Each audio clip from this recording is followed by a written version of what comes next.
Hello my dear students, welcome to the IMB education. आज की इस वीडियो में हम करें हैं class 11th biology chapter number 18 body fluid and circulation. ये हमारा लेक्चर नंबर 2 है, जहां पर आज हम डिस्कस करने वाले हैं ब्लड ग्रुप्स के बारे में। जहां पे हम पढ़ेंगे टू टाइप्स के ब्लड ग्रुप होती हैं, एक होता है आपका ABO blood group and second होता है आरएच ब्लड ग्रुप। उसके बाद हम पढ़ेंगे कोएगुलेशन ऑफ द ब्लड, यानी जब हमारा कोएगुलेशन होता है ब्लड का, कभी चोट वगैरह लग जाती है तो उसका क्या प्रोसेस होता है कंप्लीट। ये सब कुछ आज के लेक्चर में हम डिस्कस करेंगे। प्योर एनसीईआरटी बेस्ड हमारा लेक्चर रहने वाला है, क्योंकि यहाँ से जितने भी क्वेश्चन आए वो प्योर एनसीईआरटी बेस्ड ही आए हैं। आज का जो लेक्चर है यहाँ से हमारे एआईपीएमटी 2011 में, 12 में और नीट 2014 में क्वेश्चन आ चुके हैं।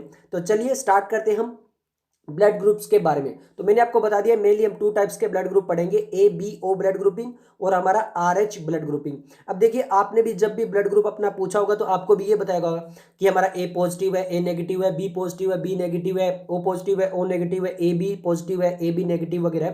तो एक तो इसमें जो ए बी या फिर ए बी या ओ वाला है वो आपका आता है A B O blood grouping में, और जो वो पॉजिटिव और नेगेटिव होता है, बोलते हैं ना कि ए पॉजिटिव या ए नेगेटिव, वो जो पॉजिटिव और नेगेटिव होता है वो होता है आर एच। ओके, यानी अगर आपका आर एच पॉजिटिव है तो ए पॉजिटिव हो जाएगा, आर एच नेगेटिव है तो वो नेगेटिव हो जाएगा। तो पहले हम पढ़ेंगे A B O blood grouping के बारे में एंड देन हम पढ़ेंगे आर एच के बारे में। ओके, चलिए बात करते हैं सबसे पहले। As you know, blood of human beings differ in certain aspects, though it appears to be very similar। यानी हमारे जो ब्लड्स होते हैं वो बिल्कुल सेम दिखाई देते हैं, सभी का रेड कलर में दिखाई देता है, बट फिर भी वो बहुत ज़्यादा डिफर होते हैं। Various type of grouping of blood has been done. वैसे तो और भी अलग अलग टाइप्स देखा जाता है, बट मेनली हम दो ही पढ़ते हैं major. Two such grouping are ABO and Rh are widely used all over the world. तो ये जो मेनली दो ब्लड ग्रुप होते हैं, आपका एबीओ ब्लड ग्रुप और आरएच ब्लड ग्रुप, यही मेनली ज्यादातर यूज किया जाता है। तभी आप देखोगे कि आपका केवल दो ही चेक किए जाते हैं, ए बी पॉजिटिव है, ए बी नेगेटिव है, ए पॉजिटिव बी नेगेटिव, तो यही सब कुछ चेक किया जाता है। आगे बढ़ने से पहले बता दूं, अगर आपने इससे पहले वाले लेक्चर्स नहीं देखे तो आपको आई बटन में प्लेलिस्ट का लिंक मिल जाएगा, आप जाकर चेक कर सकते हो। ओके, और हम नीट 2014 का क्वेश्चन भी डिस्कस करेंगे जो आ चुका है आपका एबीओ ब्लड ग्रुपिंग से। चलिए बात करते हैं हम अब A B O blood grouping. A B O blood grouping simple वही है, यानी आपका A blood group, B blood group, या फिर ए बी है या फिर ओ ब्लड ग्रुप है, वो वाला जो ब्लड ग्रुप होता है उसके बारे में हम बात करेंगे। अब इससे रिलेटेड हम जो है वो जेनेटिक्स के अंदर, principle of inheritance and variation के अंदर, को डोमिनेंस के अंदर भी ये चीजें पढ़ते हैं वहां पर भी। ओके, ये कैसे बनते हैं, और वहां से को डोमिनेंस जो ब्लड ग्रुपिंग पढ़ते हैं, प्रिंसिपल ऑफ इनहेरिटेंस वेरिएशन, वहां से भी काफी बार क्वेश्चन आ चुके हैं, बहुत बार वहां से क्वेश्चन आ चुके हैं। रिसेंट ईयर में 18 में भी, 19 में भी, 17 में भी, 14 में भी। तो वो चीज भी आप लिंक करके अगर पढ़ना चाहो तो पढ़ सकते हो। वैसे ये को डोमिनेंस के अंदर भी आता है। ओके, तो ये पॉइंट भी अगर आप, इसीलिए तो हम एनसीईआरटी जो है वो जहां से लिंक है वो चीजें आपको साथ में बताते हैं। चलिए अब हम बात करने वाले ए बी ओ ग्रुपिंग की। ए बी ओ ग्रुपिंग अब होता क्या है, ये मेनली दो चीजों पे बेस्ड होता है, एंटीजन और एंटीबॉडी। अब एंटीजन क्या होगा इसको ऐसे समझिए, मान लीजिए मेरा ब्लड ग्रुप जो है वो ए ब्लड ग्रुप है, तो मेरे पास जो एंटीजन होगी वो ए होगी। ओके, और एंटीबॉडी जो होगी वो बी होगी। इसका मतलब क्या है कि मैं जो बी ब्लड ग्रुप कभी भी नहीं ले पाऊंगा, क्योंकि मेरे पास ऑलरेडी जो वो एंटीबॉडीज, अगर वो लूंगा तो मेरे पास जो एंटीबॉडीज है उसको डिस्ट्रॉय कर देगी, जो आरबीसी वगैरह आ रही है उनको बिल्कुल डिस्ट्रॉय कर देगी। ओके, तो इसीलिए इसी तरह अगर बी ब्लड ग्रुप है तो उसमें एंटीजन भी बी होगी और एंटीबॉडी उसका बिल्कुल ऑपोजिट होगा। आप ऐसे याद रख सकते हो, अगर ए ब्लड ग्रुप है तो एंटीजन तो वो तो ए ही होगा, एंटीबॉडीज यानी ऑपोजिट होगी, वो हमेशा उसकी ऑपोजिट होगी। जैसे ए की बी एंटीबॉडीज होगी, बी की ए एंटीबॉडीज होगी, और अगर ओ है तो उसमें दोनों एंटीबॉडीज होगी। ऐसा कुछ है, समझ में आ गया? यही चीजें हम अभी डिस्कस भी करेंगे। देखिए, ABO grouping is based on the presence और absence of two surface antigen. पहला तो है एंटीजन और सेकंड होता है एंटीबॉडी। यहाँ पर मेनली दो एंटीजन होते हैं, कौन कौन से? एंटीजन ए और antigen B. Chemicals that can induce immune response. अब आपको ये तो पता है कि एंटीजेंस क्या होते हैं। एंटीजेंस हम ह्यूमन हेल्थ एंड डिजीज में भी पढ़ते हैं। एंटीजेंस वो प्रोसेस होता है जिसके थ्रू जो एंटीजन जो एक केमिकल की तरह होता है, जो प्रोटीन होता है, वो क्या करता है कि बाहर से क्या चीज आई है उसका रिस्पॉन्स देने के लिए, वहां पर उस चीज को पता लगाने के लिए होता है एंटीजन। और ये जो आपका एंटीजन है वो कहां पर प्रेजेंट होता है? आरबीसी के ऊपर।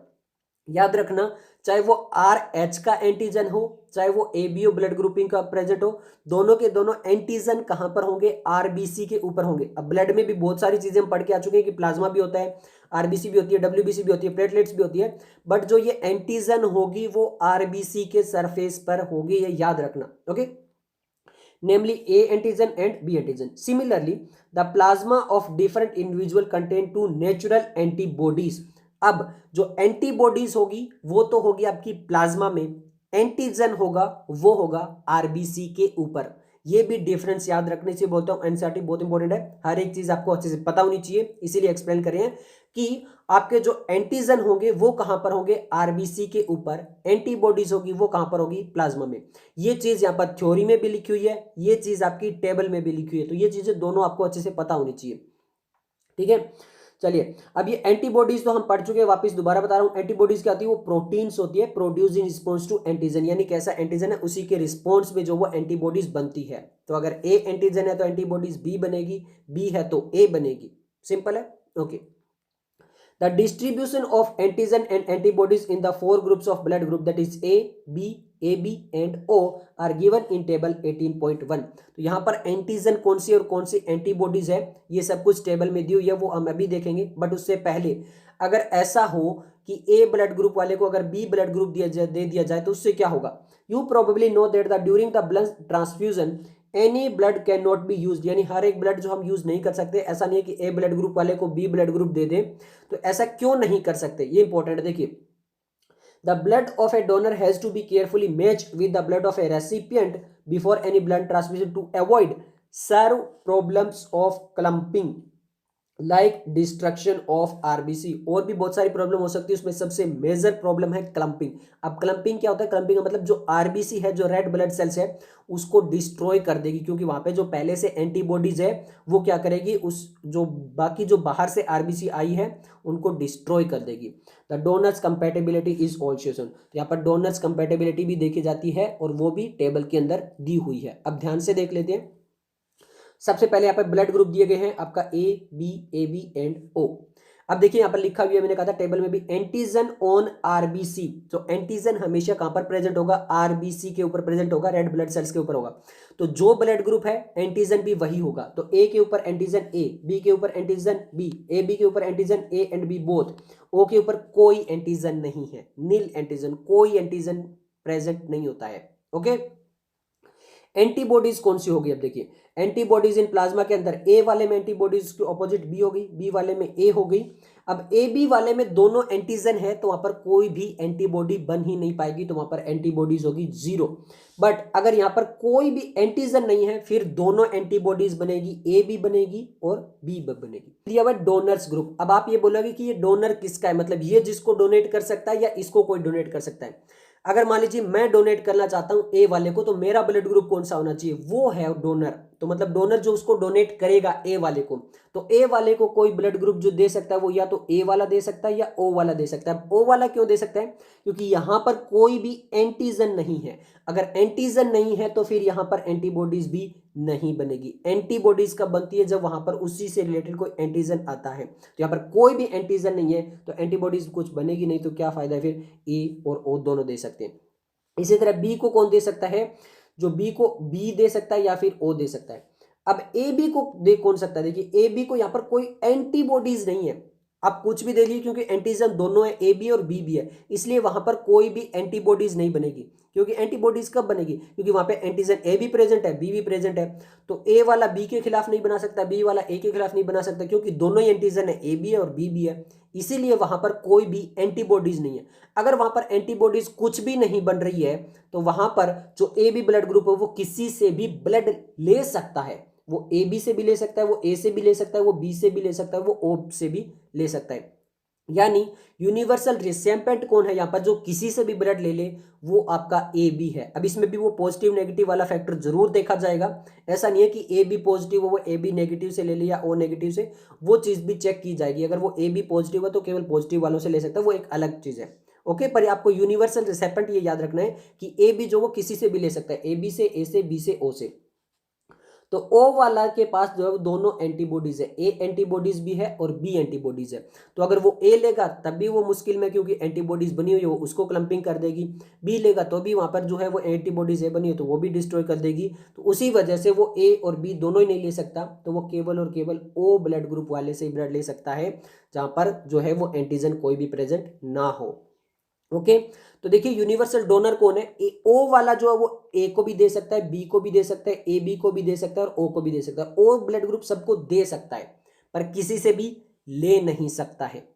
ए बी ब्लड ग्रुप जो है वो किसी को भी नहीं दे सकता। ये देखिए, ना वो ए को दे सकता है, ना बी को दे सकता है, ना ओ को दे सकता है, पर वो हर किसी से ले सकता है। ओके, अब ये ले दे किसी को क्यों नहीं सकता, क्योंकि यहाँ पर दोनों एंटीजन है, और दोनों एंटीजन है तो अगर वो ए वाले को देगा तो वहां पर एंटीबॉडीज बी बन जाएगी, वो बी वाले को देगा तो ए बन जाएगी, तो इसीलिए वो किसी और को दे नहीं सकता है। ये इंपॉर्टेंट है क्योंकि यहीं से तीनों बार क्वेश्चन आए हुए। From the above mention table it is evident that group O blood can be donated to person with any other blood group and hence O group individual are called universal donor। इसीलिए O blood group वालों को universal बोले जाते हैं क्योंकि वो किसी को भी दे सकता है। क्यों दे सकता है? क्योंकि वहां पर कोई भी एंटीजन प्रेजेंट नहीं है।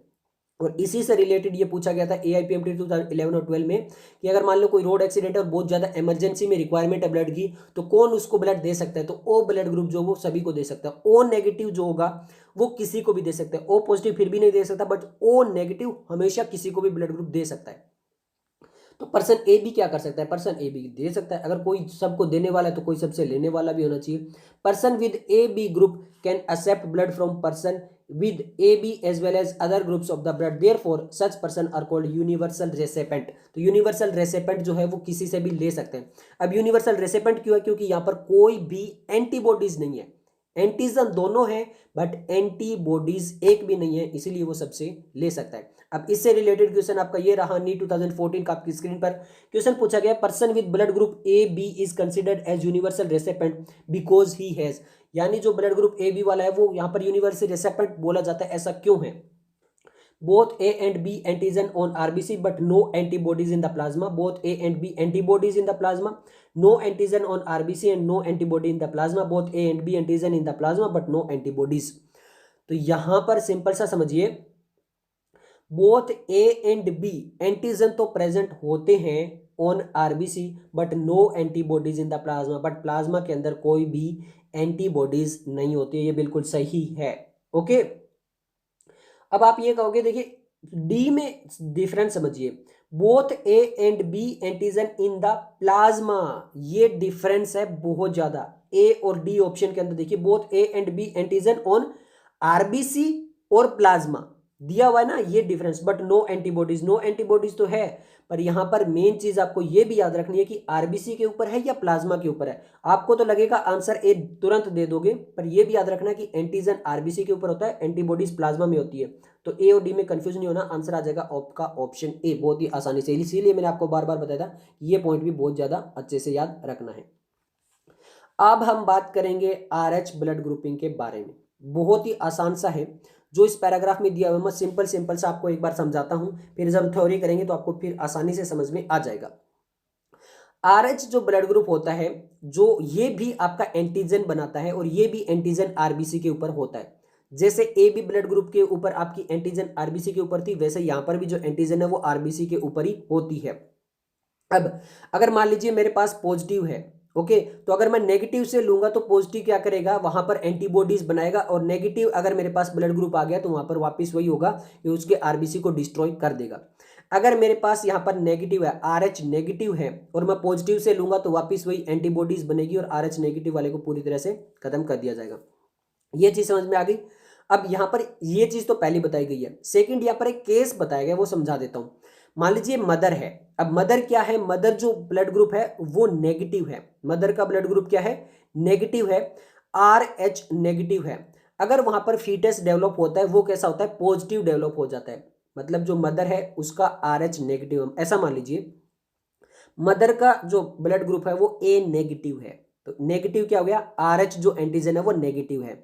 अब वहां पे जो फीटस डेवलप हो रहा है अंदर प्रेगनेंसी के टाइम पे, वो मान लेते हैं A पॉजिटिव है, तो ब्लड ग्रुप अलग अलग हो गया, एक A नेगेटिव हो गया, मदर का पूरा ब्लड ग्रुप A नेगेटिव हो गया, फीटस का जो है वो A पॉजिटिव हो गया। अभी कोई भी दिक्कत नहीं आने वाली है, ना मदर को आने वाली है ना चाइल्ड को आने वाली है। अब होता क्या है, जैसे डिलीवरी होता है, मतलब जो पार्चुरेशन के टाइम पे बाद में जो डिलीवरी होता है, वहां पर क्या होगा, जो बेबी है वो बाहर जाएगा बॉडी से, उस टाइम पे ब्लडिंग बहुत ज्यादा होगी। तो उस टाइम पे ऐसा हो सकता है कि जो फीटस का ब्लड है वो किसी तरह मदर के ब्लड में चला जाए। तो अब होगा क्या, मदर जो थी वो A नेगेटिव थी, जो आपका चिल्ड्रन था वो पॉजिटिव था, तो वहां पर क्या होगा, पूरा ब्लड तो नेगेटिव है, और अगर वहां पर पॉजिटिव आया तो अब क्या बनने लगेगी? एंटीबॉडीज बनने लगेगी। क्या बनने लगेगी? एंटीबॉडीज बनकर तैयार हो जाएगी पॉजिटिव के खिलाफ। अब मान लीजिए सेम लेडी दूसरी बार प्रेग्नेंट होती है।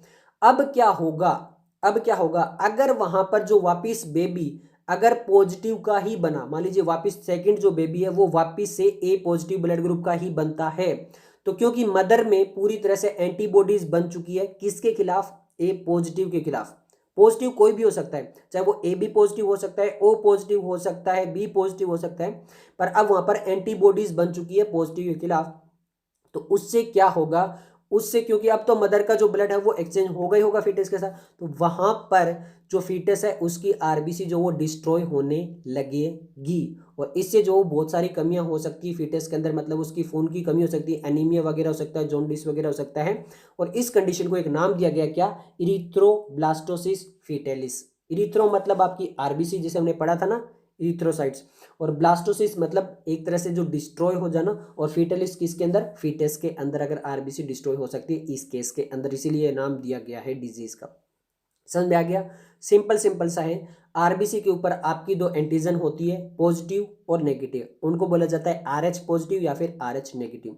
ओके, यहां पर सिंपल सा ये है कि अगर मदर का नेगेटिव है फीटस का पॉजिटिव है तो कोई दिक्कत नहीं है, वहां पर जब वो डिलीवरी होगी उस टाइम दिक्कत आ सकती है, क्योंकि जो फीटस का ब्लड है वो मदर में जा सकता है, और अगर ऐसा हुआ कि नेगेटिव के पास पॉजिटिव का ब्लड थोड़ा सा भी गया तो वहां पर बन जाएगी एंटीबॉडीज, और दूसरी बार ऐसा बिल्कुल भी नहीं हो पाएगा, और जो सेकेंड फीटस है उसमें बहुत सारी कमियां देखने को मिल जाएगी। तो उसको हम कैसे रोक सकते हैं, उसको ऐसे रोक सकते हैं कि अगर हमें पता चल जाए कि फीटस का ब्लड ग्रुप अलग है, उसके पास एंटीजन अलग है, तो डिलीवरी के तुरंत बाद जो है हम क्या कर देंगे, वहां पे इंजेक्ट कर देंगे ताकि वहां पे एंटीबॉडी ज्यादा ना बने।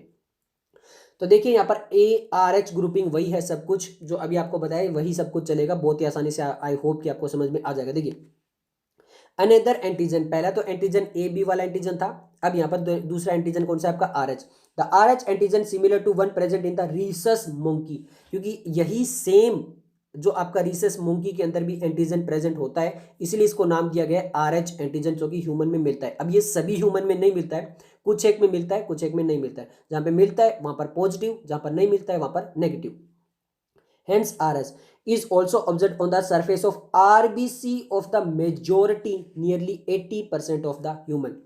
तो जिसके पास भी ये एंटीजन होगा उसको हम बोलेंगे RH पॉजिटिव, और जिसके पास भी ये एंटीजन नहीं होगा उसको बोलेंगे RH नेगेटिव। तो ज्यादातर आप देखोगे जो ब्लड ग्रुप होते हैं वो हमेशा पॉजिटिव होते हैं, ए पॉजिटिव, बी पॉजिटिव और पॉजिटिव, क्यों, क्योंकि नियरली 80% के पास में जो वो RH एंटीजन प्रेजेंट होता है।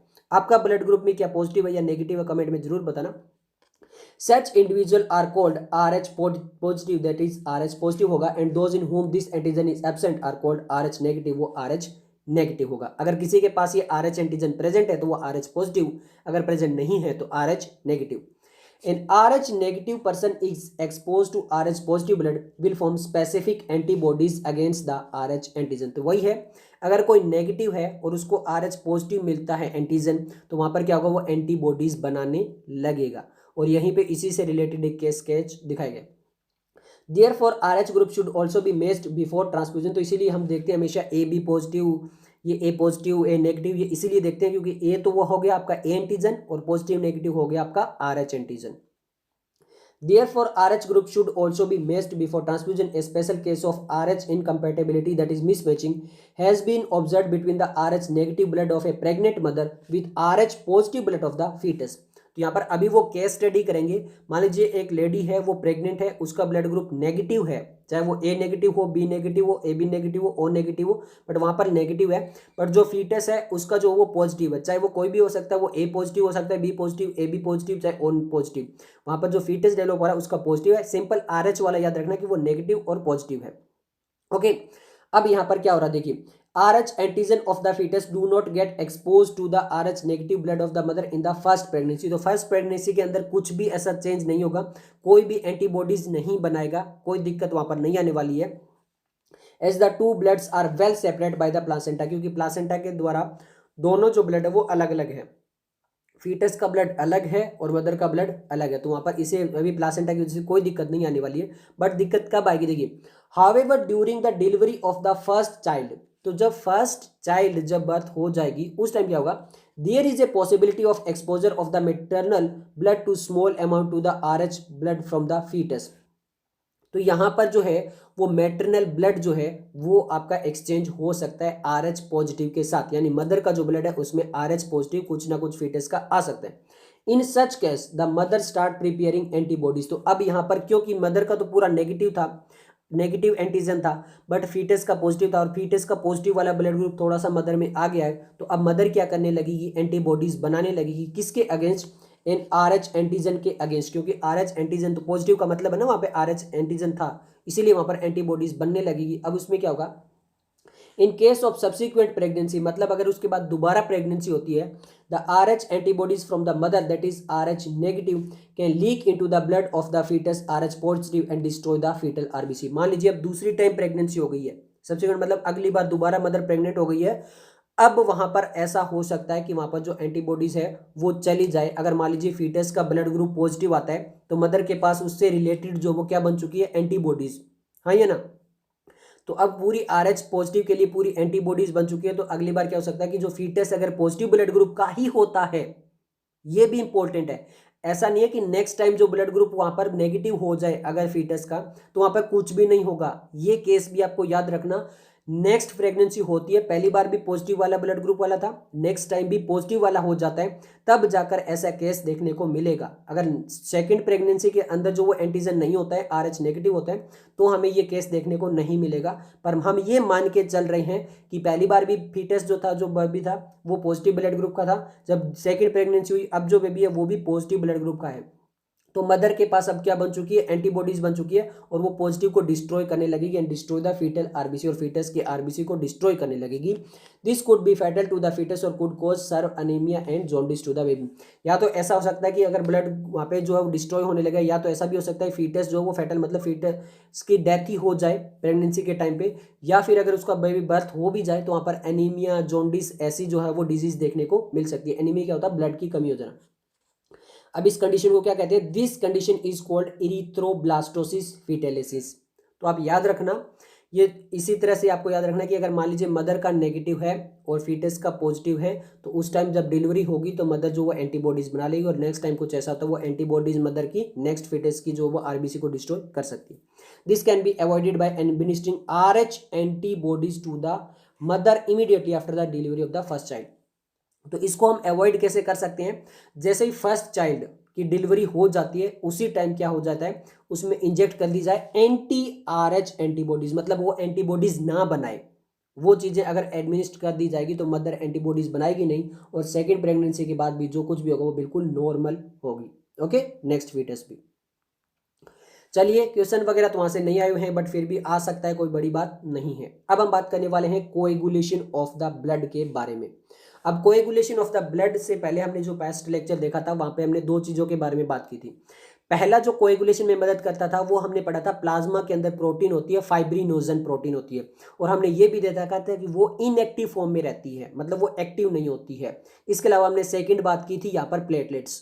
अब मान लीजिए होता क्या है, देखिए अभी मान लीजिए मुझे यहाँ पर चोट लग जाती है, जैसे ही चोट लगेगी मुझे, थोड़ा सा भी अगर वहां पे चोट लगी और ब्लड थोड़ा सा बाहर आने लगेगा, उसी टाइम प्लेटलेट्स क्या करेगी, जो प्लेटलेट्स है वो क्या करेगी, जो फाइब्रिनोजन है वहां पे एक प्रोथ्रोम्बिन एंजाइम है उसको एक्टिव करोगी, प्रोथ्रोम्बिन जो वो थ्रोम्बिन में कन्वर्ट होगा, और वो क्या करेगा, जो फाइब्रिनोजन प्रोटीन थी प्लाज्मा के अंदर उसको एक्टिव कर देगा फाइब्रिन के अंदर, और वहां पर प्लेटलेट्स जो है वो भी एक्टिव हो जाएगी। अभी तक प्लेटलेट्स भी इनएक्टिव थी, फाइब्रिनोजन भी इनएक्टिव था। जैसे ही मुझे चोट लगती है, चोट लगने के साथ ही जो प्लेटलेट्स क्या करेगी, ये सारा काम करेगी, फाइब्रिनोजन को भी एक्टिव करेगी, खुद भी एक्टिव हो जाएगी, और फिर उसके बाद वहां पर जो वो फाइब्रिन के जो थ्रेड्स हैं वो वहां पर इकट्ठे होने लगेंगे, और वहां पे थोड़े दिनों के बाद देखते हो आप स्कम बन जाता है, ब्राउन कलर्स का सा। ऐसा होता है ना, कई बार आपको चोट लग जाती है, कुछ दिन हो जाता है, वहां पे स्कम बन जाता है, फिर आप उसको ऐसे ऐसे निकालते रहते हो टाइम पास के लिए, वो स्कम, उसको बोलते हैं स्कम। तो ऐसा कुछ यहाँ पर होता है, सिंपल है। और यहाँ पर ये जो पूरा प्रोसेस होता है ये ऐसा नहीं है कि सिंपल एक ही चीज होती है, यहाँ पर कोएगुलेशन के टाइम पे अप्रोक्सीमेटली 20 फैक्टर्स होती है, लगभग 20 अलग अलग फैक्टर्स होती है, वो रिस्पॉन्सिबल होती है, तब जाकर कोएगुलेशन होती है। ओके, और यहाँ पर ये पूरी एक रिएक्शन चलती है, जैसे आप ऑर्गेनिक के अंदर रिएक्शन पढ़ते हो, उसका मैकेनिज्म पढ़ते हो, तो वहाँ पर स्टेप पढ़ते हो ना, first step, second step, third step, fourth step, ऐसे यहाँ पर ये जो पूरी रिएक्शन होती है इसमें बहुत सारे स्टेप होते हैं, और अगर बहुत सारे नंबर ऑफ स्टेप होते हैं तो उस प्रोसेस को बोला जाता है कास्केड प्रोसेस। तो यहाँ पर ये कास्केड प्रोसेस होगा। ओके, तो यहाँ पर आपको ये चीज़ें समझ में आ गई होगी, एक ही बार में नहीं होता है।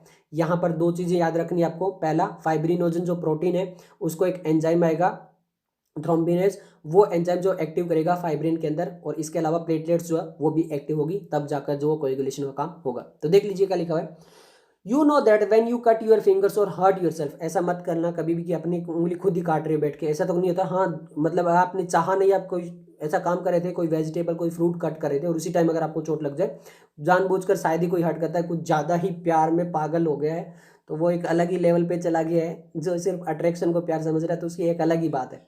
बट वो खुद को हर्ट करने बैठ जाएगा, वो पागलों में आ जाता है, बट खुद को अपने जानबूझकर कोई भी हर्ट नहीं करता है।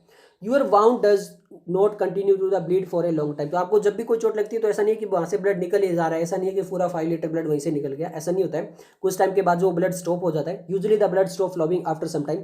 Do you know why? क्या आपको पता है कि ऐसा क्यों होता है? हाँ जी पता है, यहाँ पर क्योंकि हम बायो के स्टूडेंट हैं। फाइब्रिनोजन प्रोटीन होती है प्लाज्मा के अंदर जो काम करेगी, और प्लेटलेट्स होते हैं वो भी काम करेंगे। अब कैसे काम करेंगे अभी हम बता देंगे तो आप समझ जाओगे।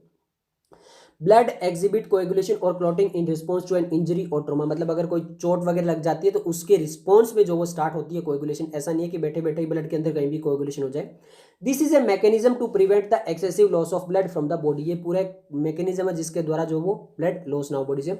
You would have observed a dark reddish brown scum formed at the site of cut और injury over a period of time. तो मैंने आपको बताया था कि आपको जब कहीं भी चोट लग जाती है तो काफी टाइम के बाद जो होता है वहां पर एक वो छोटा सा स्पॉट बन जाता है ब्राउन कलर का सा, फिर आप उसको से निकालते हो, उसमें से आप देखते हो थोड़े थोड़े थ्रेड्स भी निकलते हैं। अगर आप खाली बैठे तो आप ये काम भी करते रहते हो कई बार। आप बताना कि आप उसको हिंदी लोकल लैंग्वेज में क्या बोलते हो, वो भी अगर कमेंट बॉक्स में बता सकते हो जरूर बताना मुझे। ओके, वो आपने देखा होगा, उसको बोलते हैं scum formed at the site of the cut और a period of time. It is a clot और coagulum formed mainly of a network of threads called fibrin in which the dead and damaged form elements of the blood are trapped। तो ये जो scum बनता है यहाँ पर जो होता है वो एक थ्रेड्स होते हैं फाइब्रिन के। फाइब्रिन क्या है? वही आपका फाइब्रिनोजन जो प्रोटीन था उसी के थ्रेड्स होते हैं। अकेला फाइब्रिन नहीं होता है, उसके वहां पर ब्लड एलिमेंट्स और भी इकट्ठे होते रहते हैं, जैसे आरबीसी, डब्ल्यूबीसी, प्लेटलेट्स वगैरह, वो भी सारे वहां पर पूरा एक नेटवर्क बन जाता है स्कम के अंदर। अब फाइब्रिन क्या होता है, कैसे बनता है, ध्यान से याद रखना। देखिए बताता हूं आपको। फाइब्रिन वही है फाइब्रिनोजन प्रोटीन, और जिससे हमने नीट 2018 का क्वेश्चन भी आया हुआ है, एआईपीएफडी 2011 का भी आया हुआ है, जहां हमने प्लाज्मा में डिस्कस किया था, अगर आपको पता हो अच्छे से। तो फाइब्रिन देखिए है क्या, fibrin are formed by the conversion of inactive fibrinogen in the plasma by the enzyme thrombin. अब यहां पे ध्यान से रखो, फाइब्रिनोजिन कन्वर्ट होता है फाइब्रिन में with the help of an enzyme thrombin. पता चल गया, फाइब्रिनोजन कन्वर्ट होता है फाइब्रिन में with the help of thrombin. अब ये जो थ्रोम्बिन एंजाइम है वो भी पहले इनएक्टिव रहता है, इसको एक्टिव करेंगे कौन, प्लेटलेट्स वगैरह। तो यहाँ पर ये जो एंजाइम होता है प्रोथ्रोम्बिन, वो होता है पहले प्रोथ्रोम्बिन। देखिए thrombin in turn are formed from another inactive subsequent present in the plasma called prothrombin. यानी आपका प्रोथ्रोम्बिन है वो कन्वर्ट होता है थ्रोम्बिन में, और फिर जो थ्रोम्बिन है वो मदद करता है किसमें, फाइब्रिनोजन को कन्वर्ट होने में। ओके, किसके अंदर, आपका फाइब्रिन के अंदर। ओके, समझ में आ गया? ज्यादा कुछ नहीं है, ज्यादा इसको कॉम्प्लेक्स बनाने की कोशिश मत करना। थ्रोम्बिन कन्वर्ट होता है थ्रोम्बिन, प्रोथ्रोम्बिन कन्वर्ट होता है थ्रोम्बिन में, और फिर थ्रोम्बिन क्या करता है, फाइब्रिनोजन को कन्वर्ट करता है फाइब्रिन में। An enzyme complex thrombokinase is required for the above reaction. This complex is formed by series of linked enzyme reaction cascade process involving a number of factors present in the plasma in an inactive site. अब ये जो आपकी prothrombin से thrombin में convert होता है, यहां पर एक एंजाइम होता है जिसे बोलते हो थ्रोम्बोकाइनेज। ये थ्रोम्बोकाइनेज इसमें मदद करता है। आ गया समझ में? नहीं आया दोबारा बता रहा हूं। देखिए प्रोथ्रोम्बिन कन्वर्ट होता है थ्रोम्बिन में with the help of thrombokinase enzyme. ये पता चल गया? हाँ जी, प्रोथ्रोम्बिन कन्वर्ट होता है थ्रोम्बिन में with the help of thrombokinase enzyme. फिर ये थ्रोम्बिन जो एंजाइम है वो कन्वर्ट करता है फाइब्रिनोजन को फाइब्रिन में। समझ में आ गया? अब तो क्लियर है?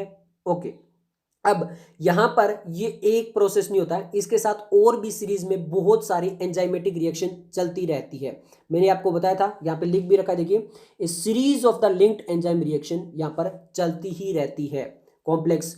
अब मैंने आपको बताया था यहाँ पे एक आधा फैक्टर नहीं होता, मेनली मोर देन 15 फैक्टर होते हैं, अप्रोक्सीमेटली 20 फैक्टर्स होते हैं एंटीहिस्टामाइन ए, एंटीहिस्टामाइन बी, ऐसे अलग अलग प्रोटीन एस, प्रोटीन पी वगैरह।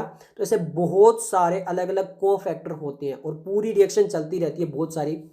अगर नंबर ऑफ रिएक्शन चल रही है और स्टेप में चल रही है, मतलब पहली रिएक्शन ये कंप्लीट हुई, फिर सेकंड, फिर थर्ड, फिर फोर्थ, तो वो जो पूरा प्रोसेस होता है उसको बोलते हैं कास्केड प्रोसेस। समझ में आ गया? कास्केड प्रोसेस किसको बोलते हैं? बहुत सारी रिएक्शन चल रही है, नंबर ऑफ रिएक्शन चल रही है स्टेप बाय स्टेप, पहले फर्स्ट स्टेप कंप्लीट होता है, फिर सेकंड, फिर थर्ड, फिर फोर्थ। जैसे मान लीजिए आप 12th में होते हो, तो 12th में ऐसा नहीं है कि डायरेक्ट आया आ जाइए बच्चे, छोटा सा बच्चे उल्लू आ जाइए आपका 12th में एडमिशन, जाइए आप पढ़िए मेडिकल, ऐसा नहीं होता ना। वहाँ पे क्या होता है, स्टेप बाय स्टेप, पहले नर्सरी में जाता है, फिर first, second, third, fourth, fifth, six, seventh, ऐसे करके वो 12th में पहुंचता है। तो वो एक स्टेप होता है। इसी तरह यहाँ पर जो रिएक्शन हो रही है अलग अलग, वो एक स्टेप वाइज होती है। तो बहुत सारी रिएक्शन जो स्टेप वाइज होती है, उसी प्रोसेस को बोला जाता है कास्केड प्रोसेस। सिंपल है, समझ में आ गया? Okay. Involving a number of factors, बहुत सारे फैक्टर होते हैं, मैंने बता दिया, जैसे protein B, protein S, antihistamine A, antihistamine B वगैरह बहुत सारे होते हैं। वो पढ़ने लगेंगे तो पूरा 50 मिनट तो मैं इसमें भी लगा सकता हूँ, वो इतने ज़्यादा पढ़ने की जरूरत नहीं है, क्योंकि क्वेश्चन आया ही नहीं हुआ है अभी तक तो, और आएगा तो हमें यहीं से आएगा, तो वो हम आसानी से कर भी पाएंगे। Present in the plasma in an inactive state, तो ये सब कुछ जो होते हैं वो इनएक्टिव स्टेज में रहते हैं प्लाज्मा के अंदर। An injury or a trauma stimulate the platelets in the blood to release certain factor which active the mechanism of the coagulation. मैंने बताया था ना, यहाँ पर ये सब कुछ जो एक्टिव करने का काम करता है वो कौन करता है? प्लेटलेट्स। देखिए, an injury or a trauma stimulate the platelets in the blood to release certain factors which activate the mechanism of the coagulation. तो जैसे ही चोट लगती है, पहले प्लेटलेट्स ये सारे मैकेनिज्म स्टार्ट करता है, और फिर वही होता है आपका प्रोथ्रोम्बिन थ्रोम्बिन में कन्वर्ट होता है with the help of thrombokinase, और फिर जो थ्रोम्बिन है वो कन्वर्ट करता है फाइब्रिनोजन को फाइब्रिन में, और फाइब्रिन के अंदर फिर वो नेटवर्क बना लेती है, और फिर वहाँ पे बहुत सारे ब्लड के अलग अदर एलिमेंट है वो वहाँ पर ट्रैप हो जाते हैं और पूरा बन जाता है स्कम। तो ये सब कुछ प्रोसेस है। ओके, बहुत ही आसान है, कुछ भी ज़्यादा टेंशन लेने वाली बात नहीं है। Okay. Certain factor released by the tissue at the site of injury also can initiate coagulation। इसके अलावा अगर कहीं पर चोट लगी है तो कुछ और फैक्टर जो होते हैं वो टिश्यू भी रिलीज करता है, तो दोनों रिलीज करते हैं, प्लेटलेट्स भी रिलीज करते हैं कुछ फैक्टर वहां पर जो टिश्यू है जिसको चोट लगी है वो भी रिलीज करता है। तो दोनों ही मिलकर ये फैक्टर्स रिलीज करते हैं, क्योंकि मैंने बताया मोर देन 20, लगभग अप्रोक्सीमेटली 20 फैक्टर्स हैं। ओके, वहां पर वो रिलीज किए जाते हैं और तब जाकर ये सारा काम होता है। Calcium ion play a very important in, ये बहुत इंपॉर्टेंट लाइन है, मैं इसको 3 स्टार भी लगा सकता हूँ, क्योंकि हम ऐसे ही होता है कि पूरा पैराग्राफ पढ़ लेते हैं, लास्ट लाइन छोड़ते हैं, छोड़ दो, और इसमें से क्वेश्चन भी आता है। जैसे 2016 में वो पैराग्राफ के अंदर सीरम वाली एक लाइन थी, वहां से क्वेश्चन आया होता है। अब आपसे ये पूछे जाए which ion play a very important role in clotting, ऐसा क्वेश्चन आ जाए और वहां पे वो बोल दे सोडियम, मैग्नीशियम, कैल्शियम, एल्यूमिनियम, तो यहाँ पर ये याद रखना है जो कैल्शियम आयन होते हैं वो क्लोटिंग के अंदर बहुत ही इंपॉर्टेंट रोल प्ले करते हैं। ओके, ये सब कुछ था इस वीडियो के लिए। अगर आपको ये वीडियो पसंद आई हो तो लाइक कीजिए, दोस्तों के साथ शेयर कीजिए। मिलते हैं जल्दी नेक्स्ट वीडियो के साथ, तब तक के लिए धन्यवाद।